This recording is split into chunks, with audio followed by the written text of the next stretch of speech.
لیا وہ بھی تشریف لا چکے ہیں۔ خدایا تیرا بندہ تیرے نام سے بزم کا آغاز کرتا ہوں، خدایا تیرا بندہ تیرے نام سے بزم کا آغاز کرتا ہوں، تیرا بندہ ہوں تیری رحمتوں پر ناز کرتا ہوں، فقط تیری مدد اور استعانت کے بھروسے پر، فقط تیری مدد اور استعانت کے بھروسے پر مجھے اڑنا نہیں آتا مگر پرواز کرتا ہوں۔ معزز سامعین، سب سے پہلے میں اللہ تبارک و تعالیٰ کی بارگاہ میں سر تسلیم خم کرتے ہوئے، جو کہ بادشاہوں کا بادشاہ، شہنشاہوں کا شہنشاہ، جو کہ سلطان السلاطین ہے، جس کے قبضے میں تمام کائنات ہے، جو تمام جہانوں کا پالنہار ہے، اور اس شعر کو مد نظر رکھتا ہوں کہ میں تو خدا سے یوں دعا کروں کہ نئی امید نئی زندگی عطا کر دے، کہ میں تو خدا سے یوں دعا کروں کہ نئی امید نئی زندگی عطا کر دے، بلند ہمالے پہ میرا اب تو کوئی حوصلہ کر دے، اور قدم قدم پہ جو فانوس بن سکے میرا، اور قدم قدم پہ جو فانوس بن سکے میرا، میرے ساتھ اب تو کوئی ایسا قافلہ کر دے۔ اس کے بعد قرآنی آیت یا ایھا الذین آمنوا صلوا علیہ وسلموا تسلیما کو پیش نظر رکھتے ہوئے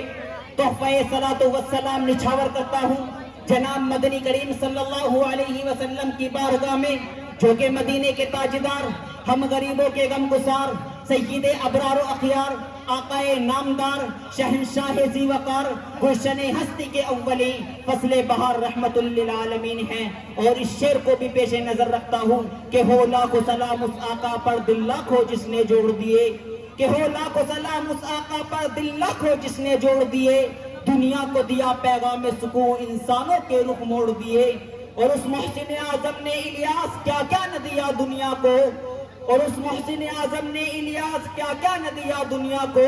کہیں راہیں دی کہیں دستور دیا کہیں جوڑ دیے۔ معزز سامعین، اس کے بعد حدیث مبارکہ من لم یشکر الناس لم یشکر اللہ کو پیش نظر رکھتے ہوئے میں آپ تمامی حضرات کا شکریہ ادا کرنا چاہتا ہوں کہ آپ تمامی حضرات نے اپنی تمام مشغولیات کو چھوڑ کر، اپنے تمام کاموں کو ترک کر کے ہمارے اس اجلاس کو زینت بخشی، اور ہمارے یہاں پر بہت دور دراز کا سفر طے کر کے تشریف لانے والے علماء کرام اور طویل مسافتوں کو طے کر کے تشریف لانے والے سامعین کرام کی آمد ہمارے لیے باعث فرحت اور شادمانی ہے، اور اس کا ہم لوگ شکریہ ادا نہیں کر سکتے کہ آپ تمامی حضرات نے اپنی تمام مشغولیات کو چھوڑ کر، اپنے تمام کاموں کو ترک کر کے ہمارے اس اجلاس کو زینت بخشی۔ انشاءاللہ ہم اس اجلاس کو بہتر سے بہتر شکل میں آپ کے سامنے پیش کرنے کی کوشش کریں گے، جس میں ایک طرف پرمغز ولولہ انگیز اور بہترین تقاریریں ہوں، تو دوسری طرف نعت و نظم کا پرکیف پربہا سنگم ہو جو آپ کی روح کو تسکین بخشے۔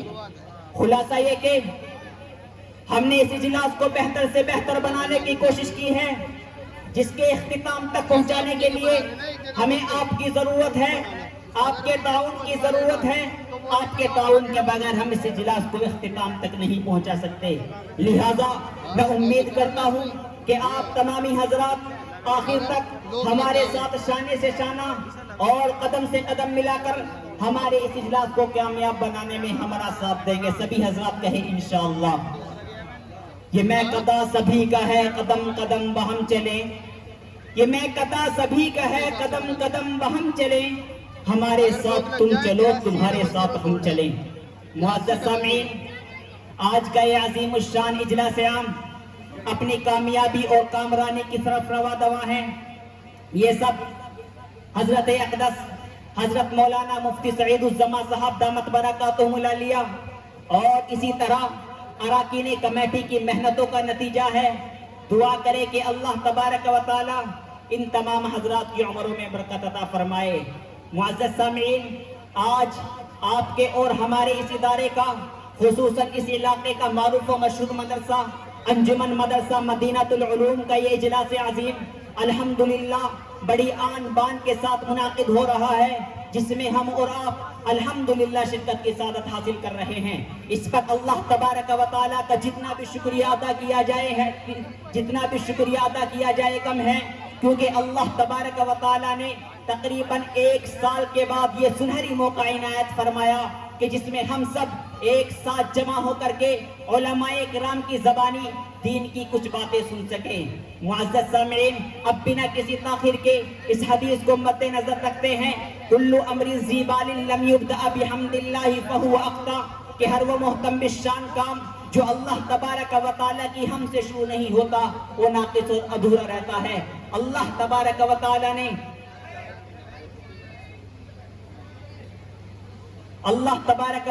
نے اس دنیا کے اندر بے شمار مخلوقات کو پیدا کیا، لیکن افضل مخلوق انسان کو بنایا۔ پھر اس نے اس دنیا کے اندر بے شمار انبیاء علیہ السلام کو بھیجا، لیکن افضل نبی حضور اقدس صلی اللہ علیہ وسلم کو ٹھہرایا۔ پھر اس نے اس دنیا کے اندر بے شمار صحیفے اور چند کتابیں نازل کی، لیکن افضل کتاب اپنے پاک نبی حضور اقدس صلی اللہ علیہ وسلم پر نازل کی۔ جب اللہ تبارک و تعالیٰ کی ذات اس قدر قابل تعظیم ہے کہ اگر کوئی اس کی شان عظیم کا کروڑواں حصہ بیان کرنا چاہے تو نہیں کر سکتا، تو اندازہ لگائیے اس کا کلام کس قدر قابل تعظیم ہوگا۔ معزز سامعین، اللہ تبارک و تعالیٰ کی تعریف مختلف انداز، مختلف طریقے اور مختلف طرز پر کی جا سکتی ہے۔ اللہ تبارک و تعالیٰ کی تعریف تو کچھ یوں بھی کی جا سکتی ہے کہ مولا تو ضرور ہے، کہ مولا تو ضرور ہے، تو جلال ہے، تو کمال ہے، لا زوال ہے، نہیں تیرا اہل و عیال ہے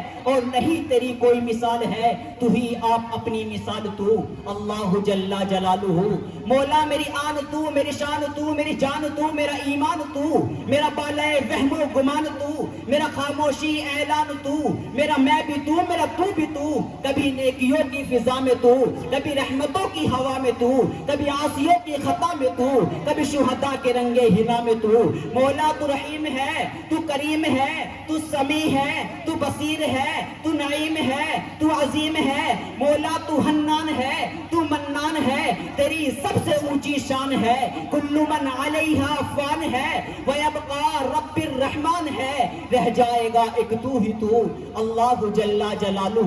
مولا تو عجیب ہے، تو منیب ہے، تو رقیب ہے، تیرے بعد تیرا حبیب ہے، جو خطیب ہے، جو طبیب ہے۔ مولا تیری بندگی میری آرزو اللہ جل جلالہ، اور مولا کچھ اس طرح سے میرا حساب ہو، اور مولا کچھ اس طرح سے میرا حساب ہو، میرے لب پہ ناتے جناب ہو اور میرے سیدھے ہاتھ کتاب ہو، نہ حساب ہو نہ عتاب ہو، رہے روبرو محمد خوبرو اللہ جل جلالہ، اللہ جل جلالہ۔ معزز سامعین، جب اللہ تبارک و تعالیٰ کی ذات اس قدر قابل تعظیم ہے کہ اگر کوئی اس کی شان عظیم کا کروڑواں حصہ بیان کرنا چاہے تو نہیں کر سکتا، تو اندازہ لگائیے اس کا کلام کس قدر قابل تعظیم ہوگا۔ تو آئیے اسی مقدس قرآن عظیم کی تلاوت بسعادت سے ہم اپنی اس پاک محفل کا آغاز کرتے ہیں، جس کے لیے میں آواز دے رہا ہوں۔ ہمارے درمیان تشریف فرما سرزمین میرٹھ سے تشریف لائے ہوئے ہمارے مہمان مکرم جناب، ہم سرزمین غازی آباد سے تشریف فرما جناب قاری عبد المنان صاحب دامت برکاتہم العالیہ سے میں اس شعر کے ساتھ درخواست کر رہا ہوں کہ انجام اسی کے ہاتھ میں ہے، بس تو آغاز کر کے دیکھ، کہ انجام اسی کے ہاتھ میں ہے، بس تو آغاز کر کے دیکھ، بھیگے ہوئے پروں سے صحیح بس تو پرواز کر کے دیکھ، جس سے میری مراد جناب قاری عبد المنان صاحب دامت برکاتہم العالیہ۔